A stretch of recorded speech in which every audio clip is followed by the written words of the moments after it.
Àlójú gbogbo wa máa bó. Ojú everybody máa bó. Àsìkò tí Northerner máa feel like a King Kong nínú Nàìjíríà tó jẹ́ pé àwa Southerner nìkan la máa yá tata máa súfèé. Ó ti kọjá. Bẹ́ẹ̀ bá ṣe ń gbógun ti South, ẹ̀yin gan ní àsìkò tá a wà yìí ní North, ara yín ò ní balẹ̀ alẹ́ ní pé mọ́sẹ̀. Gbogbo ìyà tẹ́ ti fi ń jẹ Southerner for so many years. Àsìkò ẹ̀san ti dé bá northern part of Nigeria. Àwa wí tẹ́ wá ń fi kanra mọ́ Tinubu, ẹ̀ ń fi kanra mọ́ ìjọba Tinubu. Ogun tẹ́ dá sílẹ̀ ó ní Ọlọ́run wá kọjú èsì yín padà. Ṣẹ́rí ó ti bẹ̀rẹ̀ nìyẹn o ẹ̀yin Northerner. You have not seen nothing. Ẹ tí rí nǹkan kan. Bami ọmọ èyí olùgbéjú K1 the ultimate. Ẹ bá wa lùlù yẹn fún wọn. Wọn ò tí rí nǹkan kan, wọn ò tí rí nǹkan kan. Wérí nǹkan kan. Islam image has suffered great reputational damage under your government. Datti Blast Tinubu. Former Labour Party Vice Presidential candidate Dr. Datti Baba-Ahmed has stirred fresh political debate, claiming that Islam's global image has taken a hurt under the Tinubu and Shettima administration. Listen carefully. It is not easy for me to say this, but it must be said, he declared. He argued that the perception of Islam worldwide has worsened during the current government. The word of Islam has never suffered reputation damage like it has under the Tinubu-Shettima presidency. He said, adding that Muslim-led nation historically recorded peace, tranquility, and justice. Baba-Ahmed insisted his comments were not religiously motivated, but centered on our leadership quality. This is not about religion. Really? If you are bringing in a Christian, we want a genuine Christian. If you are bringing in a Muslim, we want a genuine Muslim, he said. Ṣé wípé iná tó bá dá fẹ́ yẹ gúnugún, wọ́n lè yẹkẹ́yẹ ni wọ́n fi ń sun. Àbálọ àbábọ̀, àfìgbà tí MMM tó bojú Northerner jẹ́. Muslim ticket, kò padà work. Ìsìn iná mọ̀ wípé ara infidel, òun ni President Bola Ahmed Tinubu. Nǹkan tí Datti Baba tó ń try láti sọ nìyẹn, kò kàn lámọ́lẹ̀ ni. Wípé tẹ́ ẹ bá fẹ́ gbé Mùsùlùmí wá as a president, ẹ jẹ́ kó jẹ́ genuine one. That means to say, President Bola Ahmed Tinubu is not a genuine Muslim. Nǹkan tí ó sì yé wọn ni wípé nílẹ̀ Yorùbá, Allah ti kọ́mọ lùbọ́ nínú ẹ̀sìn. Ó bá dọjọ́ Friday, a lọ kírun nínú the same family. Ó bá dijọ́ Saturday, ìta lọ sí Lady Awo. Ó bá dọjọ́ Sunday, nínú the same family mo yín sọ o. Ó bá dọjọ́ Sunday, èyí tó máa gba ṣọ́ọ̀ṣì lọ, á gba ṣọ́ọ̀ṣì lọ. Ẹ wá wò wípé Yorùbá ń gbẹ̀sìn mọ́ wèrè. Kìkìdá ọmọ àlè àárín ilẹ̀ Yorùbá tán wá láti Mali. Tí àwọn baba ńlá baba wọn tán ti bí wọn, tán gbé wọn wá, tán fẹ́ wá láya àbí lọ́kọ tí wọ́n bí wọn sí ilẹ̀ Yorùbá tán jẹ́ èdè Yorùbá lẹ́nu, àwọn ni wọ́n promote fanatic Islam nílẹ̀ Yorùbá. Ṣùgbọ́n kọ́rọ̀ mi kó lè yé ẹ̀kọ́ tó ṣẹlẹ̀ nínú North. Wá wo video as usual. In the words of Chinua Achebe, he said there was a country. But if I'm to refine it in my own words, I will say there was never a country. There was just an arrangement of deception and propaganda. While the fact is, when we were busy thinking that the move by Sheikh Gumi was a personal opinion for the government to negotiate with these radical elements and these bandits, at the end of the day, we were wrong. It wasn't just Sheikh Gumi's opinion. It was a calculated agenda, and it was a grandstand of the North. As evidently, you can see what I've displayed here. The chairman of Arewa Consultative Forum, urging Tinubu to negotiate with these radical elements, with these Fulani bandits. It doesn't just stop at negotiation, that they should equally be given money, just like the way they gave Niger Deltans money. So at the end of the day, you get to see that we were actually thinking it was something of a personal opinion and it doesn't reflect reality. But now it's obvious. But this now brings us to the question, how did we get here? Secondly, how we go take commode for here? First of all, I want to say, that person will constitute this thing where they call Northern Nigeria. Natonda will fire you. Natonda will fire you. But apart from that, I think it's high time for people to know this is not hate. This one where I go talk is reality. Forget about propaganda or sweet words. And any other person that is not comfortable with this, I don't care. But the fact is, it's high time for people to define themselves and stand for whatever reflects the true definition of themselves. And in this regards now, I want to sincerely say that this kangaroo arrangement of northern Nigeria is high time, is more defined, and people that knows that this doesn't reflect them, I am telling you should stay out of this. You need to stay out of this. Talking about this now, I want to tell you that I am telling you sincerely. No, God. This northern Nigeria, it no go stand like this again. I am telling you. And that is why I'm now wondering, where is the Middle Belt Forum in this regards? Is the statement of this Arewa consultative chairman your stand as well? And why have you been sleeping? It's obvious now that no matter how you try to promote togetherness, I am telling you, there is nothing like togetherness. There are people in this country that have agenda and they are working towards that agenda. And it's evidently showing. And let's ask ourselves, when you say these people should be compensated the way they compensated the Niger Deltas, are you telling me what the Niger Deltas did is the same thing that these radical Fulani bandits are doing? Is it the same thing? What were they fighting for in the Niger Delta?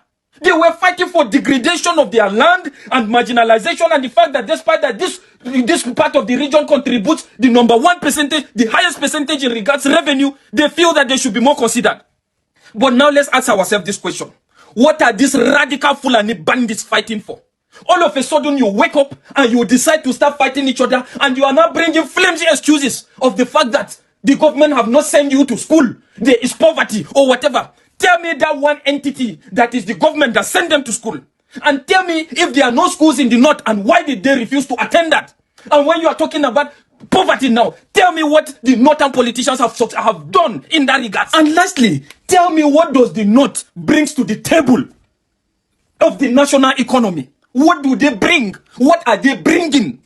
Apart from radical religious ideologies and a lot of funny things. What are they bringing? Radical ideologies, at the end of the day, you say you ban alcohol, you are destroying alcohol, you go to Abuja, you share from alcohol revenue, and at the end of the day, these same people you are calling Arna, they have oil that is now used to actually give you people allocation to go back and embezzle.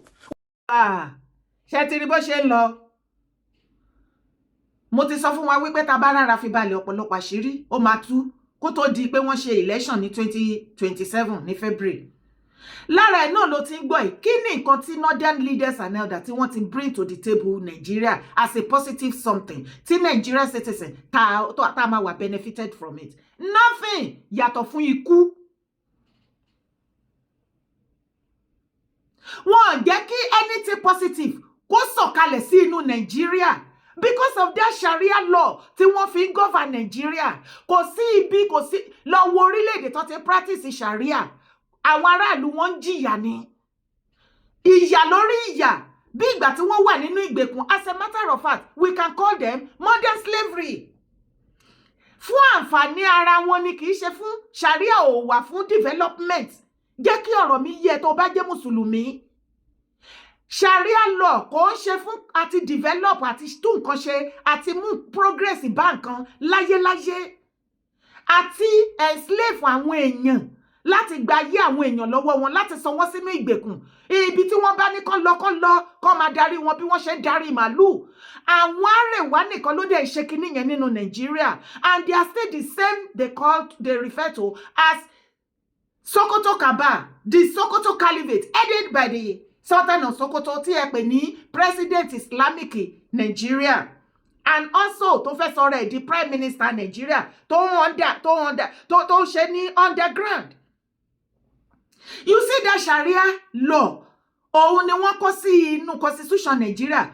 Ó jẹ́ kí Nigeria wà sí ojú kan, kò jẹ́ kó tẹ̀síwájú, kò dẹ̀ lè ní progress. So worry, the worst part of it ni wípé the same Sharia law tó fi ń govern Nigeria nínú Nigeria constitution yẹn. Oh, àṣírí lára àṣírí tó tún tí mo padà realize tí ọ̀pọ̀lọpọ̀ ti wá rí sí ó ní wípé Sharia law yẹn ó ti jẹ́ kí agbára tí ó wà lọ́wọ́ any president tó bá ti jẹ́ nínú Nigeria as head of state, kí agbára wọn kí power wọn kó wà limited. Yes. tó bá ní irọ́ ni mò ń pa. Gbogbo wa la máa ń kó fún gbogbo president. Kò sẹ́lẹ̀ tó débẹ̀ tó ṣe nǹkan tá fẹ́. Kán tó débẹ̀ wọ́n láwọn aṣègbàṣàwò ṣùgbọ́n tó bá ti débẹ̀ wọ́n lè ṣe kankan mọ́. Kò wá sí ariwo tí àwọn aráàlú Nigerians both home and abroad tá pa gbọ́n ní. Wọ́n gbọ́ nǹkan kan. Àbí mo parọ́? Wọ́n ti gáṣà kẹ́ wọn létí lọ.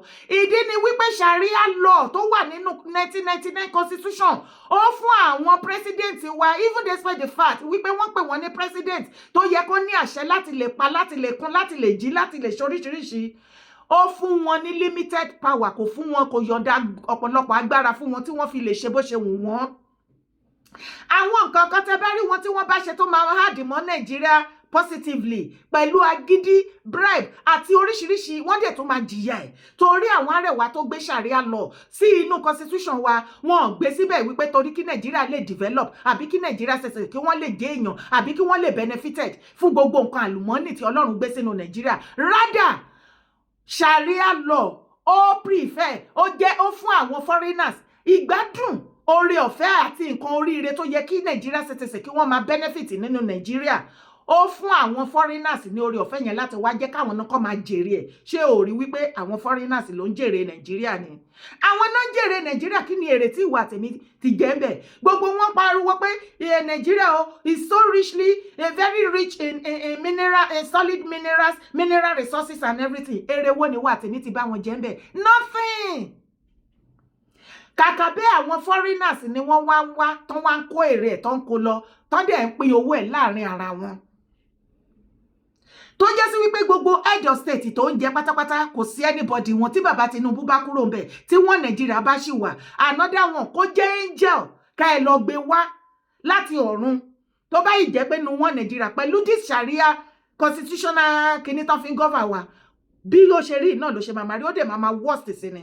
Tó bá wá ní irọ́ ni jẹ́ wá sáré gbé ẹ débẹ̀ pa. Kó lè mọ̀ wípé àwọn Northerner, when we are talking about Northerner, we are talking about the Arewa, because every other tribe in the northern part of Nigeria, they are doing well. Wọ́n kì í ṣe olórí burúkú. It is only these Fulani people, and you know them.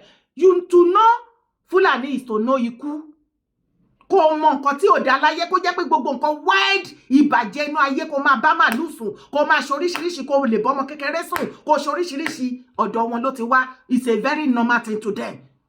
And ìdí nìyẹn tó ṣe ń support Boko Haram, no Western education. Ṣùgbọ́n àwọn tó ń sọ fún ẹ wípé Western education is forbidden, just like bọ̀bọ̀ yìí, gbogbo ọmọ wọn pátápátá náà wà ní Western world tí wọ́n lọ sí school bẹ́ẹ̀. Ṣé ó ti yí ẹ jẹ́ kó rí ẹ pé? Ṣé ó wá rí paríparí àkí tó move sí another one? Ó ní wípé insecurity tí bàbá Tinubu pariwo lẹ́nu ọjọ́ mẹ́ta nígbà tí àwọn Northerner wọ́n kí ata tútù bọ́ fùrọ̀ bàbá Tinubu. Sorry to say, ojú lásán kọ́ ni bàbá Tinubu fi ń pariwo online wípé you cannot use insecurity to take my second term. You cannot rob me of my second term because of insecurity. No be yam. Wọ́n tún tẹ̀síwájú, ó ní I will not give up. I am a stubborn politician. You think say na ya? Ẹ rò wípé skit ni bàbá Tinubu ń yà. Nǹkan tó wà ńbẹ̀ ni wípé the same Northerner tí wọ́n sọ wípé bàbá Tinubu o insecurity o ó ti wà deteriorate o badly ní under Tinubu government. Àbí tí wà tèmi jọ rí tí gbogbo Nàìjíríà sì ń pariwo bàbá Tinubu under ìjọba yín ní security ti wọ́n sì ju ìgbà kan àwòkọ mi ò sọ wípé irọ́ ni. Ṣebí àwọn the same Arewa yìí náà ni wọ́n sọ wípé kò sí any head of state tán bíire kó attack any terrorist nínú Nàìjíríà. Wọn tí bí head of state yẹn. Ṣé lásán ló rò wípé gbogbo àwọn army general wa ni wọ́n ń bọ́ síta tí wọ́n sọ wípé àwọn terrorist o instead kí wọ́n kúkú pa wọ́n o ọmọ Nàìjíríà ni kí wọ́n kúkú kó wọn lọ sí rehab.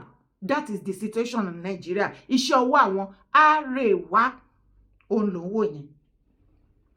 Kò sí nǹkan míì. Àwọn náà sọ wípé Tinubu ò gbọdọ̀ dá sí ọ̀rọ̀ insecurity.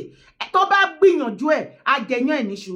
Àwọn kan náà dẹ̀ tó ń pariwo tó ń jẹ́ kó yé gbogbo àgbáyé wípé Tinubu yẹ kó kọ́ọ̀bù insecurity, kò ṣe ó yẹ kó go after the insecurity àwọn terrorists kó do the needful.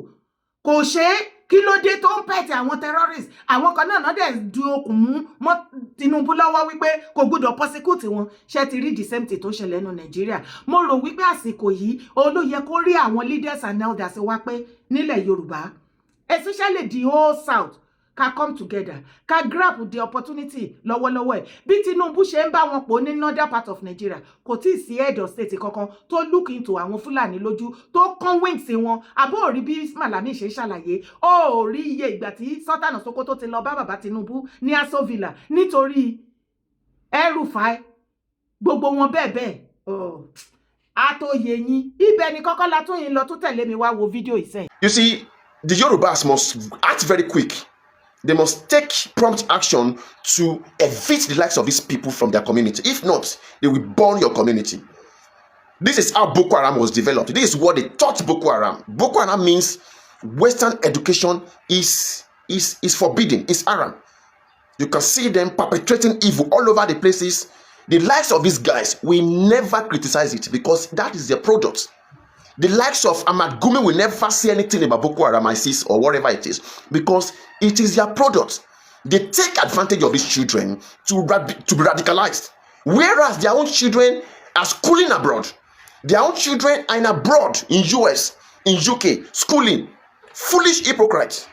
So about 2 days ago, there was a video of this guy called Sheikh Labib Lagbaji, whatever he calls his name, that sparked nationwide debate on social media. And I released a video where Arise TV was debating about the video. This guy actually, in one of their Quranic schools, was teaching the children radicalized Islamism. He was teaching little children, taking advantage of them, telling them not to value Western education, to forbid and to forgo Western education. I mean, he told them that the only way is Quranic education, which is, Sharia education. And I said I will make my comment about it. You see, first and foremost, he's speaking Yoruba, but it's not Yoruba. Many of them are Fulani in disguise. And they have come up with this nonsense ideology of Fulanized Yoruba or Fulanized Igbo. It doesn't exist. There is nothing like Fulanized Yoruba. It is their evil agenda to Fulanize this country. You see, the likes of this guy, Sheikh Labib, whatever I call his name, should be brought out and flogged very well. Chased out of that town. But most of the Yorubas, they accept these people because they are being mumuish. That's the truth. And let's talk about Islamic education, which they call Quranic education. There is difference between Western education and Quranic education. And I have talked about it recently in one of my videos, I think about 4 or 5 months ago. You see, there are basic ethics, 3 ethics, that makes Western education accepted globally. Number 1 is that Western education values life. Unlike Islamic education, where if you commit any crime, they might amputate you, cut your leg or cut your hand. There is nothing like tolerance. There is nothing like mercy in Quranic or Islamic education. But Western education gives rooms for people to express themselves. Number 2 is that there is room for development in Western education. You can't try that with Islamic education. There's nothing like development. They said knowledge is haram. That's what they believe. You can see Boko Haram. The meaning of Boko Haram is Western education is a sin. So Western education to them is taboo. It is the like of this mumu here that brought up Boko Haram. They taught those Boko Haram boys how to be radicalized. This is what they taught them. And the funny thing is that they benefit. This guy now is using social media, which is a product of Western education, not Islamic education. Islamic education never gives you anything. They destroy everything, create nothing. That's what it does. Any Islamic nation that you see doing well today, like UAE, for example, is because of the fact that they welcome Western education. They have a blend of Christianity. US built Dubai. They built UAE. That is why you see them, you see their military instruments all over the Gulf nations. These are the development that they have brought to Gulf nations, not Islamic education that did that. This is a guy that built Burj Khalifa. He's a Christian. You can never see anything of such coming out from Islamic education because they believe knowledge is haram. Period. And number 3 is that Western education gives room for freedom of speech. They allow you to express yourself. That is when you can actually, question the status quo of anything you are doing. In fact, it is from freedom of expression. You ask questions and you get answers. But unlike Islamic education, there's no room for freedom of speech. If you're a woman, you are not permitted to talk. You are not permitted to be in government. But they start playing their takia on a Christian nation and push their women forward to be in government. But when you go to typical Sharia country, there is nothing like women being in government. Nothing like freedom of speech in Islamic education. It is called bilaka. If you are not permitted to ask questions, you cannot ask. Analysis yẹn. Ṣé rí ọ̀rọ̀ fídíò tí Lábíbù Lágbàjì ṣe, mo fẹ́ kẹ́ mọ̀ wípé ó ti go viral gbogbo àgbáyé lórí, tí ẹ̀yin àgbààgbà ilẹ̀ Yorùbá, governor, minister, senator, monarch, gbogbo yín tí ẹ bá kọjú kẹtẹkọ etí ikún sí, tẹ kọjú fífọ́ sí, tẹ ṣe tẹ pretend tẹ dákẹ́ bẹ́ẹ̀ ni wípé ẹ̀rí ẹ̀ gbọ́, gbogbo àgbáyé ló ti gbọ́. Shame on you tẹ́ bá rí ìkọ̀kọ̀ ṣe sí. Ṣẹ́tìrí ṣe bá ti sọ fún yín sí gbogbo àgbáyé lórí tí wọ́n dẹ̀ condemn ẹ̀. Kò dẹ̀ sí society olóríire kan tí wọ́n ní àgbà ń bẹ̀ tán ní àgbà kì í wà lọ́jà kó rí ọmọ tuntun wọ́ tí wọn ò ní jígìrì sí nǹkan tí Lábíbù Lágbàjì tó ṣe nínú fídíò yẹn. By now ó yẹ ká ti máa gbọ́ náà láì irú ìdájọ́ tẹ́ ti ṣe fún, ṣùgbọ́n ẹ̀ ní lè ṣe é torí àbòsí. Ṣé eléyìí tó sáré kiri tó fẹ́ become governor by fire by thunder, àbí ọ̀pọ̀lọpọ̀ wọn tó jẹ́ wípé the only thing tó fi campaign nísìn fún governorship candidate sharia law òun ni. Bẹ́ẹ̀ ni wípé tó bá ti gbé sharia yẹn dé, eku ake bí eku, ẹyẹ ake bí ẹyẹ ní northern part of Nigeria tí wọ́n ti ń practice ẹ̀. Oríire wo ló mú bá àwọn masses wọn bẹ̀? Iṣẹ́ wo ló fún wọn bẹ̀ ju àlìmájìrì tí wọ́n create? Àwọn northern leaders, àwọn Arewa, gbogbo wọn wá sọra wọn di wèrè, wọ́n wá sọ problem tí wọ́n fọwọ́ ara wọn dá sílẹ̀ láti yọdún gbọ́n igbe látàyè bàbá Awólọ́wọ̀ àǹkó. Problem tí wọ́n finú fídíò sọ wípé problem nǹkan táwọn like nìyẹn, wọ́n wá fẹ́ jẹ́ wọ́n fẹ́ wá máa fi hàntì, wọ́n wá fẹ́ yí padà nísìn láti máa sọ di problem every president, especially southern president nísìn wípé òun ni ò ṣe kíni tí ò educate àwọn northern children. Ẹni kí Arewa Sultan Edebe Sultan of Sokoto, the Fulani Caliphate should come out and tell the whole world. Àwọn wo ní South ni president in Nigeria, ni federal government of Nigeria ni wọ́n sponsor education wọn. Àwọn òbí wa ní títa ríro, àìmọye òbí ata property, ẹlòmíì arugita, ẹlòmíì apọmita, torí especially nílẹ̀ Yorùbá. Àwọn òbí yẹn wọ́n máa sọ wípé táwọn ò bá kàwé, àwọn ò ní gbà kí ọmọ wọn kó ṣẹrú ẹgbẹ́. Nǹkan tó bá máa gbà náà máa fún. Wọ́n á sá eré àsápajúdé, wọ́n á fún àwọn ọmọ wọn lẹ́dúkéṣọ̀n. Ọ̀pọ̀lọpọ̀ tágbára ò bá pé, tí agbára òkun wọn tó bó ṣe yẹ, àwọn ọmọ yẹn náà àwa la máa ń gbé education wọn fúnra lára wa. Àìmọye àwọn sisters wa ni wọ́n ń tara wọn jẹun láti sponsor ara wọn àbáwọn àbúrò wọn àbí siblings wọn fún education. Tá bá wá jáde tán, ẹ̀yin náà ti wá ń sọ wípé ṣe ló yẹ kí federal government, iṣẹ́ owó federal government ni láti educate àwọn northern children, tí ẹ̀yin ní ọdún tí late Awólọ́wọ̀ àǹkó tí wọ́n gbé free education wá bá yín bó ṣe fún wa ní South.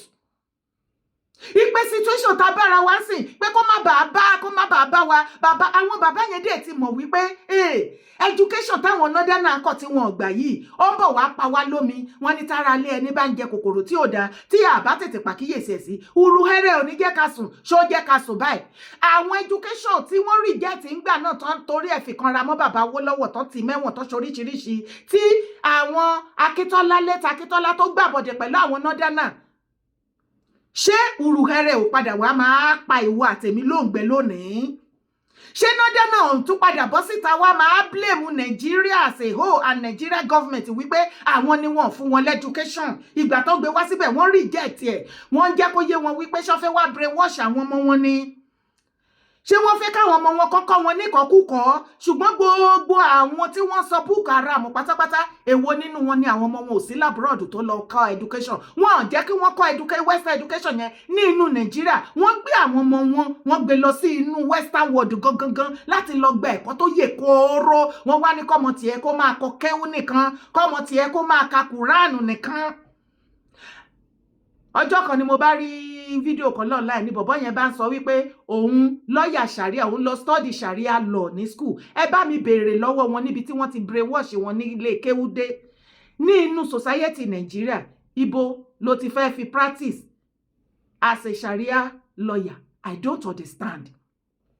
Tá bá wá sọ fún yín àwọn mufti and co gbogbo wọn tó kù àwọn fanatics yẹn tó bá sọ fún yín pé sharia law kí ló wá kan ẹ̀yin oníṣẹ̀ṣe àti christian ẹ fi mùsùlùmí lẹ̀ sharia law is only made for muslim irọ́ ni má believe o wàá rí fídíò ọmọ kékeré kan tí wọ́n gé apá méjèèjì lẹ́nu ọjọ́ mẹ́ta tó já rìnrìn èmi ò gbé wọ́n jẹ́ kó yé wa wípé ní northern part ló ti ṣẹlẹ̀ kristẹni ní christian part of Nigeria àìmọye tán ti fi òfin sharia tán ti fi dájọ́ fún tó o bá wà lọ believe wọn àṣẹ oníṣẹ̀ṣe àti christian mẹ̀díà tó ń sọ wípé tó bá délé yorùbá kò ní kàn ẹ́ ṣé ò rí nǹkan tó ń ṣe fún Tani Ọlọ́run ni tí ọ̀rọ̀ kékeré báyìí ti ṣẹlẹ̀ láàrin wọn wọ́n máa lọ jí àwọn èèyàn gbé ní iṣẹ́ kidnapping ti wọ gbogbo wọn lára jíjí gbé ni wọ́n á fi da ilẹ̀ yorùbá rú ni nǹkan máa bàjẹ́ ayé ilẹ̀ yorùbá dojú délẹ̀ inú ìgbèkùn in fact ṣe rí slavery tó ṣe lọ́jọ́ kìíní àná tó sì ń pa wá lóǹgbẹ títí dìsí tá à ń regret ẹ̀ eléyìí máa worst jù yẹn lọ ẹ tí ì rí nǹkan kan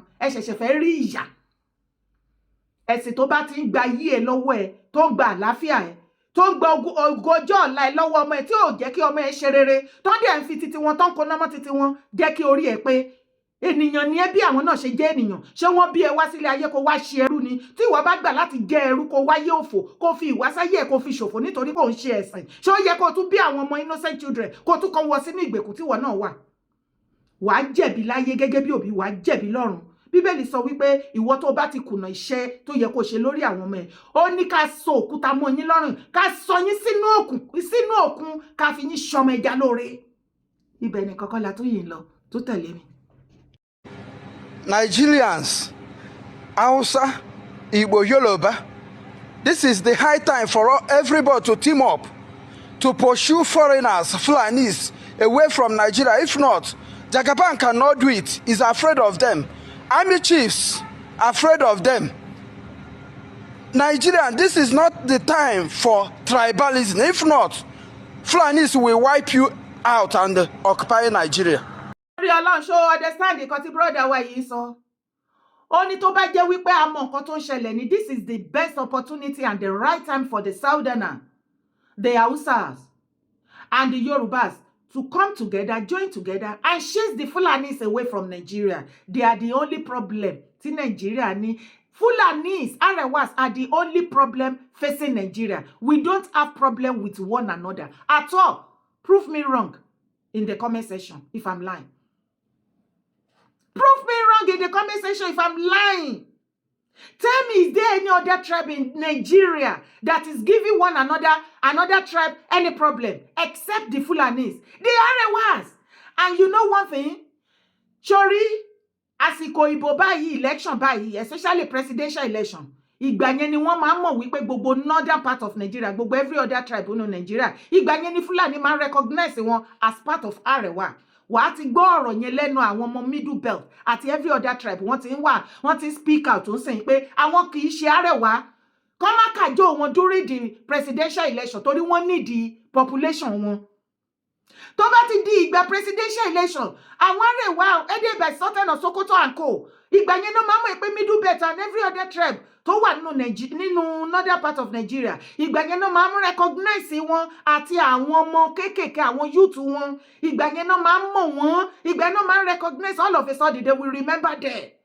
Torí political tools nìkan ni wọ́n fẹ́ kán wà láyé fún tó bá tó ti parí election yẹn ó tún di another 4 years wọ́n á tún remember àwọn again. For how long la máa continue láti máa ṣe lé nínú under one Nigeria tí ìwà tèmi dẹ̀ ní hope ọjọ́ ọ̀la wípé ìjọ kan Nigeria máa da ṣé the way you see the way the Arewas the Fulanis tí wọ́n ṣe ń túkọ̀ Nigeria ṣé ìwọ rí wípé anything good is coming to Nigeria in the next 1,000 years ó máa worst lọ ni except tá a bá lé Fulani kúrò.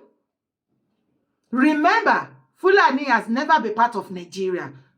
Before the Fulanis, we were called Wasobia, Wa Yoruba, Bia Igbo, Zomana, Hausas. And I'm using this opportunity, supporting this our brother, the Yorubas, the Hausas, the Igbos, and every other tribe that is not under Fulani, that they are not Fulani, should join hands together and forget about any kind of differences that is happening between us or whatsoever. Forget about all these politicians that are using divide and rule between we masses in the southern part of Nigeria. Let's join hands together and do what? chase Fulani away. Let's use this opportunity and tell them enough is enough. Ibo làlejò tí ń donílé tó ń lé onílé síta. Ìtìjú ni now. I don't understand. Kí ló ṣubú lu South? Kí ló ṣubú lu wá? Ẹ jẹ́ ká jí. Ẹ̀yin political stakeholder wa ní southern part of Nigeria. I think this is the best opportunity for you guys to join Tinubu láti ṣe kíni, láti gba political power padà lọ́wọ́ àwọn Fulani. Tí àwọn Fulani bá gbé tó bá láwọn làwọn dominate the whole of Nigeria politically, ẹ wo yọdún tó ti dominate wa, kí ni achievement ta ní? Power must change hand. Àsìkò ti tó, let's try it again. Let the southerner dominate Nigeria politically and see what we are going to gain. This is the only thing I am seeing in Tinubu's government. Àìmọye kan ni ò ní lè ṣe because wọn fún lórí ọ̀fẹ́ láti ṣe. Mi ò wá síbí láti sọ pé dandan kó dìbò fún wọn. Mi ò dẹ̀ sọ wípé tó bá fẹ́ dìbò fún wọn kó má dìbò fún wọn. Ṣùgbọ́n mo tún wá sọ fún ẹlẹ́ni ni wípé má dọmọnù pẹ̀lú omi ìwẹ̀. Ro kó tó ṣe ọ̀tá mọ níwọ̀nba pẹ̀lú ìjọba Tinubu àti Tinubu pé kí wọ́n pa àbí kí wọ́n má ṣe second term. Rántí ilẹ̀ kó o tù àjíire. Remember Yorùbá race. Torí gbogbo ogun tó bá gbélé Tinubu, kì í ṣe Tinubu o. I will repeat it to you today. Tó bá wù yẹn gbọ́, bó bá wù yẹn má gbọ́. Gba ṣíṣì lọ́wọ́ bàbá Tinubu, ṣùgbọ́n tẹ́ bá wá fún mi má gbà. Tinubu has nothing to lose anymore. Àbọ̀ ọmọ èjì bàbá ni. Serious package ni, owó ló ń ṣiṣẹ́. Àìmọye méjì wọ́n á tẹ lọ dìndìn. Nígbà tí ó ṣe pé military bíi ti bàbá Ọbásanjọ́ tó ń ta bọ́ńbọ́n. He has nothing to lose. Tí ọ̀tá Tinubu bá pẹ̀mẹ́ lénìí, mi ò ní kẹ́kú ò bàbá, mi ò ro kúrò yan, ẹni bá ro kúrò mi kó máa nìṣó. Òkú ọlọ́mọ ni, owó wà, ọmọ wà, gbogbo ẹ̀ wà. Yorùbá land bẹ́ ṣe lẹ́ ètè tó, ẹ̀ tún celebrate, ẹ̀ match, ẹ̀ jubilate. Ṣé ìkọ́ tẹ́ ń dúró dé nìyẹn? Okay? Tó bá pa ilé ní àbí wọ́n jẹ́ kó ṣe second term. Ṣó mọ̀ wípé southerner ló máa tún kàn. Ta ni ẹni náà tó rí ní the whole of south tó rò wípé ó lè stand àwọn northerner, àwọn Arewa. Wọ́n rí pé Tinubu ti di kànrànjẹ́gbọ́n mọ́ wọn lọ́wọ́ náà ṣe ń wá gbogbo ọ̀nà láti force ẹ̀ dànù. They are looking for the weakening. Èyí tó jẹ́ wípé dìdìrìn dandan yọ̀ ń da tán. Tá gbá orí ẹ̀ sí bí gbá síbẹ̀ yẹn bí ti Buhari. Òun ni wọ́n wá. Look at south. Gbogbo south pátápátá. Ta ni candidate torí tó lè fèsì Sheikh Gumi lásán? Okay, Obi. Obi lóhùn ò like wàhálà. Anywhere wàhálà dé, Obi say he no dey stay. Ìwọ tó bá dẹ̀ fẹ́ rúlù Nàìjíríà, ìwọ gọ́gọ́ wà kọ́kọ́ jẹ́ wàhálà. Yes. Torí Nigeria as a country is a wàhálà on its own. Ká má ti sọ àwa citizen wàláhì àwa okay. Wọ́n ti àwa all right. Àwa náà mọ̀. Ṣé wá rí wípé president tó bá máa jẹlé wa lórí ó ní láti sín dànù. Òsínwó ènìyàn ló ní láti jẹ torí aráàlú gan ò wà okay. Ṣùgbọ́n Obi ń jẹ́ kó yé yín wípé kí ni òun dúró níbi tí wàhálà bá wà. Ṣé kò tí ì máa yé yín wípé Obi gan ò ready fún presidency? Ó rí Àtíkù gan ò fẹ́ jẹ presidency. Tó bá yá ta bá ń débi middle àti díẹ̀díẹ̀ àwọn àṣírí yẹn máa bẹ fún yín bó ṣe ń lọ. Ibi tá máa fàdágbé ètò rọ̀ sí ni. Orúkọ tèmi ò yí padà. Yèyé dára kowó èkókókó. A sọ̀rọ̀ lójú ọlọ́rọ̀ kan lọ́rọ̀ gbọ́. Tọ́lọ́rọ̀ bá gbọ́ kí ni ìyá ọlọ́rọ̀ fẹ́ fi mí ṣe. Kówé akéde odò àwọn. Má gbàgbé láti bá mi share ètò yìí. Support my brand. Gbogbo yín tẹ́ ń bá mi support, mo dúpẹ́ lọ́wọ́ yín. Ní dálé ayé ṣe. I love you. God bless you all. Greatest Yorùbá race. Greatest Kóòtù Òjíire race. Bá mi share. Drop your comment. Like. Bye.